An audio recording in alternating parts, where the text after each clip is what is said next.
Assalamualaikum warahmatullahi wabarakatuh.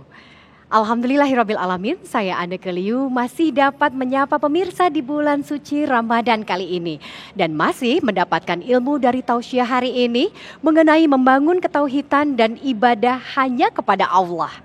Semoga dalam menjalani ibadah di bulan yang suci ini dapat memperkuat iman kita. Amin ya robbal alamin. Selain memperhatikan ibadah, kita juga harus memperhatikan kebersihan, termasuk rambut kita juga nih pemirsa. Untuk pemirsa yang berhijab seperti saya dan punya permasalahan rambut rontok, agar terhindar dari masalah rambut rontok, saya biasanya menggunakan ini. Lifebuoy Shampoo Perawatan Rambut Rontok. Sampo Lifebuoy perawatan rambut rontok mengandung Milk Nutri-Strong yang menutrisi rambut secara menyeluruh hingga ke akar dan membuat rambut 3 kali lebih kuat, serta mengandung aloe vera yang secara alami mencegah rambut rontok sehingga cocok digunakan seluruh keluarga. Pada bulan Ramadan kali ini, Lifebuoy Shampoo tidak hanya mengajak keluarga Indonesia untuk menguatkan iman, namun juga memiliki rambut kuat dengan Lifebuoy Shampoo dan mengajak pemirsa untuk mendapatkan kesempatan memenangkan 30 paket umroh untuk 15 orang pemenang dan ratusan hadiah emas dengan total hadiah senilai miliaran rupiah. Caranya gimana? Ada 2 cara pemirsa. Yang pertama, beli sampo Lifebuoy botol atau pouch varian apapun, lalu foto struk pembelian dan juga kirim ke WhatsApp official sampo Lifebuoy. Cara yang kedua, khusus untuk pembelian sampo Lifebuoy varian saset, bisa kirim kemasan saset sampo Lifebuoy varian apapun dan data diri Anda ke PO Box Sampo Lifebuoy Jakarta 12.000. Untuk pemirsa di rumah, segera beli sampo Lifebuoy varian apapun ya, dan menangkan kesempatan berangkat umroh hingga hadiah lainnya dengan total hadiah senilai miliaran rupiah. Sehingga apabila Anda semakin banyak membeli, semakin besar kesempatan menang. Info lengkap kunjungi Facebook Lifebuoy Shampoo. Lifebuoy Shampoo, rambut kuat, umroh berangkat. Pemirsa jangan kemana-mana, kita akan kembali sesaat lagi tetap di Damai Indonesiaku.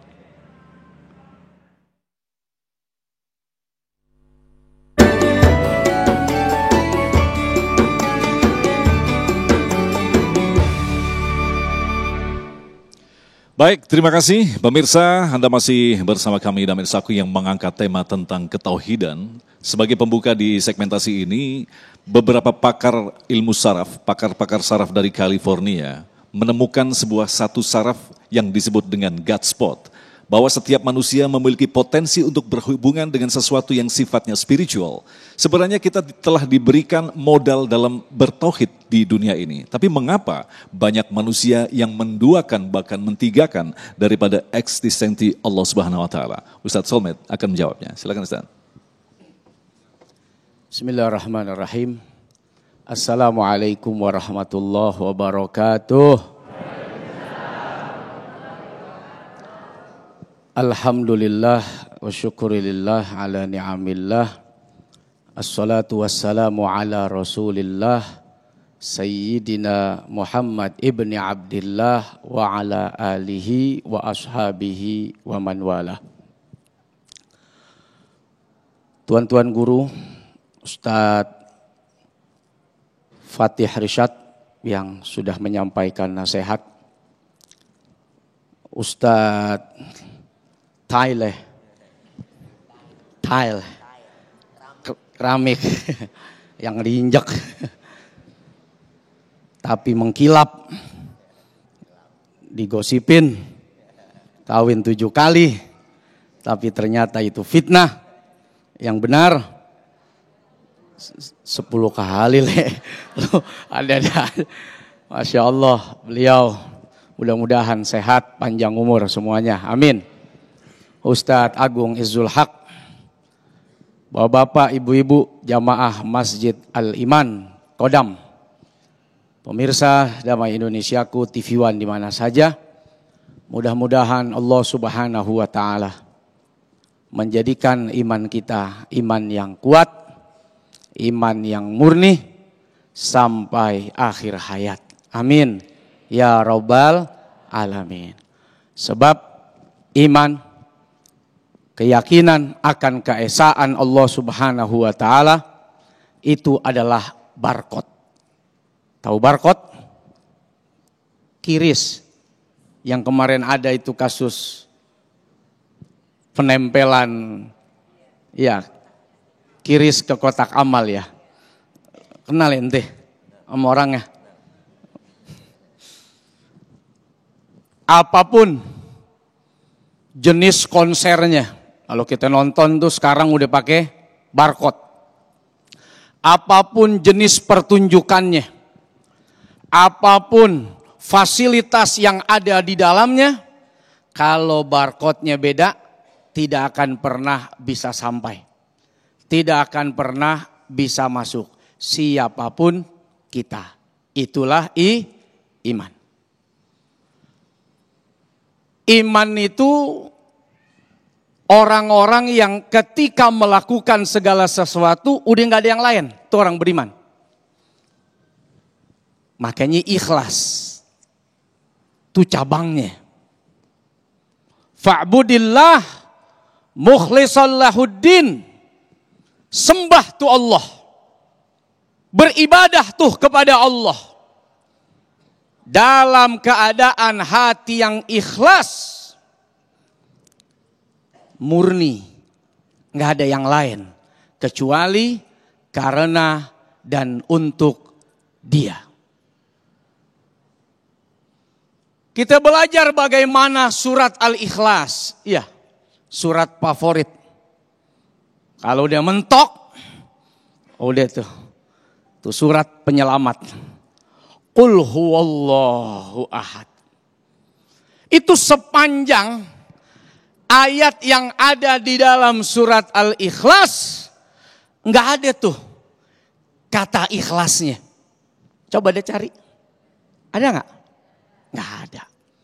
Dan surat itu isinya menceritakan keagungan, keesaan Allah Subhanahu wa ta'ala. Itu orang ikhlas. Digambarin begitu. Udah gak tahu lagi beda antara ini pujian atau ini cacian. Ini ayat kan turun gara-gara banyak masyarakat kafir Quraisy yang nanya kepada Nabi.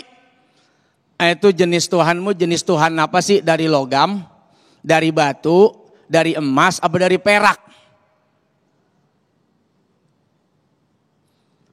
Allah kasih tahu bagaimana sifat-sifat keagungan Allah Subhanahu wa ta'ala. Dan orang yang ikhlas itu tidak lagi bisa hampir membedakan mana pujian, mana cacian. Buat dia dicaci, tetap aja dia berbuat baik. Dipuji pun tidak membuat dia membumbung tinggi. Kalau kita bagaimana? Di depan orang banyak bisa aja tuh bacaan Qur'annya berubah.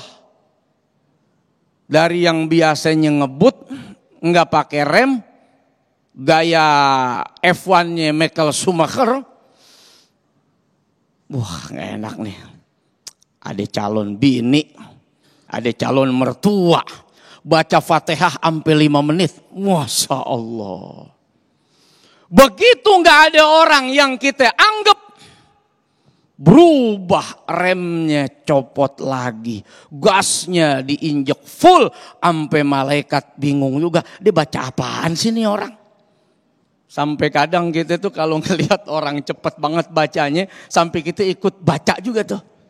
Baru nyampe iyyaka na'budu wa iyyaka nasta'in, udah sujudnya selesai. Kita baru iyyaka na'budu tuh, dia udah rapi sujudnya. Nah itu. Tauhid itu murni dengan keikhlasan. Makanya ulama membagi ikhlas itu jadi 3. Dalam ibadah kepada Allah Subhanahu wa ta'ala. 1. Ikhlasnya abidin. Hamba-hamba Allah model kita begini nih. Model saya dah. Orang bilang awam. Sampai di mana tuh? Model ikhlas ketauhidannya. sampai di titik cukup ibadah, nggak usah pakai riak. Dah, nggak kepengen dapat pujian, takut khawatir kalau ibadah ini jadi habis karena nggak ada ikhlas, karena ngerasa ada sombong. Udah, sampai di titik itu dah. Cukup udah. Awam. Yang kedua, ikhlasnya para muhibbin. Siapa itu? Model Robi'ah Al-Adawiyah. Udah nggak ada cerita. Kalau udah ibadah, bahkan tidak berharap masuk ke dalam surga, dan juga tidak takut kalaupun harus dimasukkan ke dalam neraka. Tidak ada yang diinginkan kecuali hanya cintanya Allah Subhanahu wa ta'ala. Dalam Risalatul Qusairiyah, Robi'ah Al-Adawiyah sampai membuat syair yang begitu indah, dan syair ini begitu masyhur terkenal di tengah-tengah kita semua. Ya ilahi, wahai Allah, kalau ibadahku yang aku lakukan ini karena aku takut akan nerakamu, maka bakar aku dengan nerakamu ya Allah. Dan kalau aku beribadah karena kepengen masuk dalam surgamu, maka tutup pintu surga itu. Haramkan aku masuk ke dalam surgamu. Cintaku kepadamu tidak ingin ada yang bisa menggantikan dan tergantikan. Masya Allah. Kalau kita ibadah bagaimana Bu? Masih kepengen sholat duha pengen? Pengen duit turun dari langit, kalau jauh deketin ya. Kalau deket cepetin ya. Kalau yang di tanah keluarin ya. Kita sedekah masih berharap ada gantinya. Gak apa-apa. Ya memang ikhlasnya orang awam begitu. Ikhlasnya kita ya begitu. Selama masih berharap kepada Allah Subhanahu wa ta'ala. Tapi kalau sudah muhibbin, gak ada lagi yang diharapin kecuali Allah Subhanahu wa ta'ala. Dan terakhir, ikhlasnya orang-orang ma'rifat, bahkan sampai pada tatanan ibadah sekalipun, dia gak punya kemampuan kecuali ini adalah kekuatan kemampuan yang diberikan oleh Allah Subhanahu wa ta'ala. Mudah-mudahan setidak-tidaknya, walaupun ikhlasnya hamba-hamba pada umumnya, semoga menyelamatkan kita dari kekufuran, menyelamatkan kita dari kesyirikan, dan semoga Allah masukkan kita ke dalam surganya. Amin ya Allah ya Rabbal Alamin. Terima kasih Ustadz Selmet. Itulah tadi Bapak pemirsa yang dirahmati Allah.